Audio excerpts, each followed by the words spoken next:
సురేష్ ప్రకాష్ అన్న ఇక్కడనే ఉన్నట్రేంది? జరంసేపు మాట్లాడి వెళ్దాం. అన్నా మన ఆవులను చంపేస్తుర్రే, మన గోవులను చంపేటోళ్ళను మన ఊళ్ళకి వెళ్ళగొట్టాలనే, మన ఆవుని నిటోళ్ళని దేశంలోకి వెళ్ళగొట్టాలి. గోమాతలను చంపేటోళ్ళను మన ఊళ్ళకి రానియకూడదు.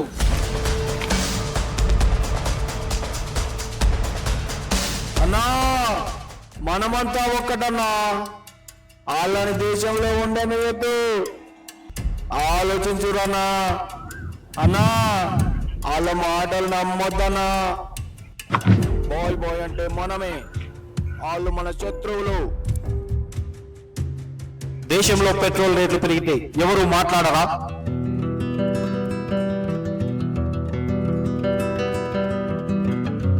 ఏం చేసినా దేశం కోసం, ధర్మం కోసమే అని గుర్తుపెట్టుకోండి.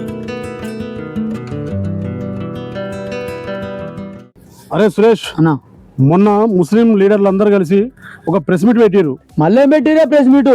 ముస్లింలు ఆవును చంపరట, ఆవును తినరట, జాతీయ జంతువుగా ఆవును చేయాలని వారే డిమాండ్ చేస్తారు. అబ్బా, ఆవు జాతీయ జంతువు చేయాలంటున్నారా వాళ్ళు? అబ్బా, ఇక్కడి నుంచి ఉంటా చూడు వాళ్ళ సంగతిగా మేము చెప్తాం చూడిగా. ఇనురా ముస్లింలే వారే జాతీయ జంతువుగా కావాలని కోరుతున్నారు. ఇంకా వారి సంగతి చెప్పేది ఏంద్రా భయ్? ఇంకా చాలా విషయాలు ఉన్నాయి చెప్పేది. ముస్లింలేమో ఆవును జాతీయ జంతువు అంటారు, మీ వాళ్ళు ఏమంటారో తెలుసా? 14 ఏళ్ళు నిన్న ఆవును కోసుకోమంటారు, తిందామంటారు. అవునా?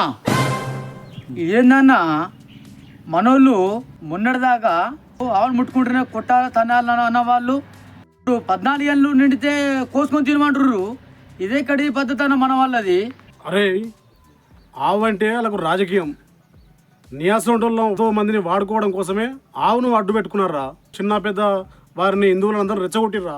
ఇవాళ ముస్లింలేమో జాతీయ జంతువుగా ప్రకటించాలి అనగానే హిందువులు కావచ్చు, రైతులు కావచ్చు, పొలం దున్ని ఆవులు ఎడ్లు ఆవులు పాలియని ఎడల మేము బతికేదే భారం అయిపోయాయి. ఐటినే ఎడ జాదాలరా భయ మేము అని రైతులంతా రోడ్ల మీదకి వస్తారు. వారందరూ కూడా హిందువులు పోయి ప్రభుత్వాన్ని నిలదీస్తారు.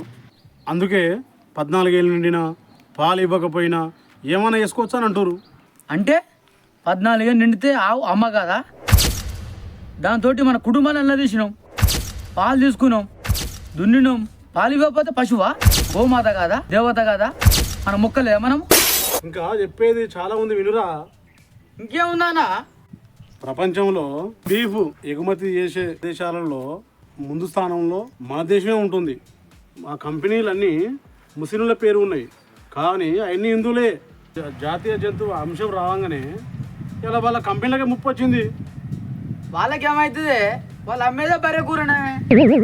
వాళ్ళు మనకు చెప్పుడు బర్రె మాంసం అని చెప్తున్నారు. అందులో ఏమేమి కలిసి అమ్ముతారో మనకేం తెలుసు. ఇవాళ ఆ కంపెనీలన్నీ మీ వాళ్ళని బెదిరిస్తున్నాయి. ఏమనే? ఆవును పట్టుకొని టాటాయిస్లో పోతురు, ఆవును తిన్నరు అనే వాళ్ళనే చూసిరు తప్పితే ఎప్పుడైనా కంపెనీల ముందు ధర్నా చేసి చూసినావా? లేదు. మీ పార్టీలు ఎప్పుడైనా దాడి చేసిరా? ఆ కంపెనీల మీద పోయిరా? వాళ్ళు ఏమైతుందో చూసిరా? లేదు. అంటే ఆ కంపెనీల గురించి మీ వల్ల తెలియదా? తెలుసు, కానీ ఆ కంపెనీ వద్ద ఓరు, ఆ కంపెనీ ఇచ్చే పండు మీ పార్టీ వాళ్ళకు గూగుల్లో చెయ్యేసుకో. ఎవరెవరికి ఎంతెంత అందుతుందో, ఎంతెంత ముడుపులు ముడుతున్నాయో పైసలు ఇస్తున్నారు. కాబట్టి ఆ కంపెనీ వాడు మీ వాళ్ళని బెదిరిస్తుండు. అందుకే 14 ఏళ్ళు నిండినా పాలు ఇవ్వకపోయినా ఏమైనా వేసుకోవచ్చు అని అంటారు. అంటే ఇన్ని రోజులు గోమాత, ధర్మం, దేశం అన్నీ ఉత్తమాటలేనా? ఓట్ల కోసం మమ్మల్ని రెచ్చగొట్టి మా ఫ్రెండ్స్ మమ్మల్ని దూరం చేశారు. చిన్నప్పుడు రహింగా తోటి ఎంత మంచిగా ఉండేటోన్నా నేను. దీపావళి వస్తే వాడు మా ఇంటికి వచ్చి బాంబులు కాల్చేటోడు. ఇద్దరం కలిసి రంజాన్ పండుగ వస్తే వాడు నేను వాళ్ళ ఇంటికి పోయి సేమయ్యేటోని, నేను మటన్ తినేటోని, చికెన్ తినేటోన్నాను నేను. ఇవాళ నన్ను రహింగాని చూస్తేనే కోపం వచ్చాడు, నన్ను మార్చిరు వాళ్ళు, శత్రువు చేసిరు. నా దోస్తా అన్న జాన్ జిగిరిలం ఇవాళ నా దుష్మన్ అయిండు. ఇవాళ నిన్నే కాదు సురేష్, దేశంలో అనేక మందిని ఇట్టే మార్చేస్తారు, రెచ్చగొడుతురు, మత విద్వేషాలు పెడుతురు, ఒకరికొకరిని దూరం చేస్తూ ఉన్నారు. వాళ్ళ ఓట్ల కోసం, వాళ్ళ సీట్ల కోసం, వాళ్ళ స్వార్థ రాజకీయాల కోసం దేశ ప్రజలందరినీ విచ్ఛిన్నం చేయడం జరుగుతుంది.